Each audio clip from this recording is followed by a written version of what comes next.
भगवान दुग्ध पान तो कर रहे हैं और दुग्ध पान के साथ साथ भगवान उस पूतना के प्राण को भी पान कर रहे हैं।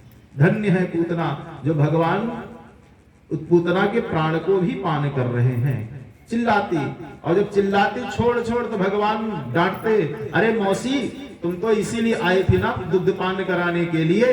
अब वो पूतना घबराती, इतना छोटा बच्चा इतना साफ बोल रहा है, इतना स्पष्ट आवाज में बोल रहा है, ये साधारण बच्चा नहीं हो सकता है। भगवान उसको आकाश मंडल में उड़ते हुए गोकुल के वन पे ले जाकर के उसके प्राण खींच लेते। उस वन पर जाकर के गिरती, जिस वन के ऊपर गिरती वहां के जो वृक्ष थे सब चकनाचूर हो गए।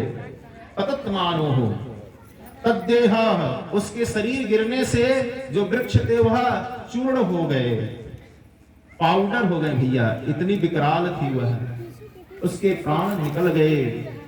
भगवान ने जननी की गत दीनो अहो वतीयम स्तन कालकूटम जिघांसया पाय यदप्रसाध्वी लेभे गतिं धातृचितां ततोऽन्यं कं वा दयालो शरणं व्रजेम, कं वा दयालो शरणं व्रजेम।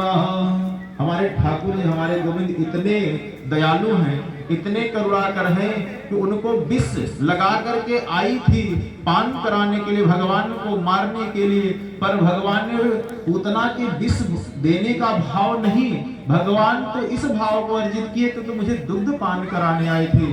और जो माँ दुग्ध बच्चे को पान कराती है वो तो माँ ही होती है, और उसको तो गति कैसे देनी चाहिए, माँ का ही स्थान देना चाहिए। इसलिए भगवान ने पूतना को जननी की गति दी हो, भगवान ने पूतना को जननी की गति दी। इतने कृपालु है, इतने दयालु हैं। भगवान का बस शर्त है कि आप चाहे जिस भाव से बस मुझे भजें। एक निवेदन करें, सच्ची घटना, इसी कलयुग की घटना है।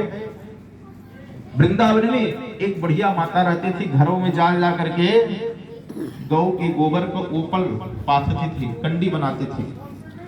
तो कहीं सुन रखे थी भगवान तो भावग्राही हैं, भाव के भूखे हैं, और भाव से जो भी कुछ अर्पित करे भगवान स्वीकार कर। जिसके पास जो भी है वही भगवान को पहले अर्पित कर दे, वो भगवान स्वीकार कर लेते।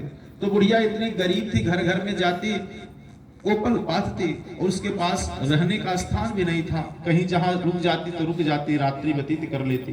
तो वह सुनी थी तो कहीं भगवान से, बांके बिहारी से प्रार्थना की, हे बांके बिहारी, हमारे पास तो कुछ है नहीं, भोजन पकाने के लिए मकान भी नहीं, कहीं स्थान हो तभी तो पकाएं, हम तो जहां जो भी मिल जाता वही पा लेते हैं। हमारे पास तो बस सतत निरंतर ताजा ताजा क्या रहता है, गौ का गोबर ही रहता है। तो जहां पहले शुरुआत करती इस प्रातःकालीन, वह गोबर का एक लोना बना करके भगवान को देती और भगवान उसे स्वीकार कर लेते। अब बांके बिहारी की मूर्ति पर वह गोबर सुबह सुबह लगा रहा था। जब मंदिर पुजारी खोलते कहती गोबर कैसे लग जा रहा है, ये बांके बिहारी कैसी लीला कर रहे हैं। पता लगाया गया, पहरा लगाया गया, लेकिन प्रतिदिन ऐसे महीनों चलते रहे। ये हुआ कि ये कोई भगत ही है, पहले पता लगाओ ऐसा कौन कृत्य कर रहा है।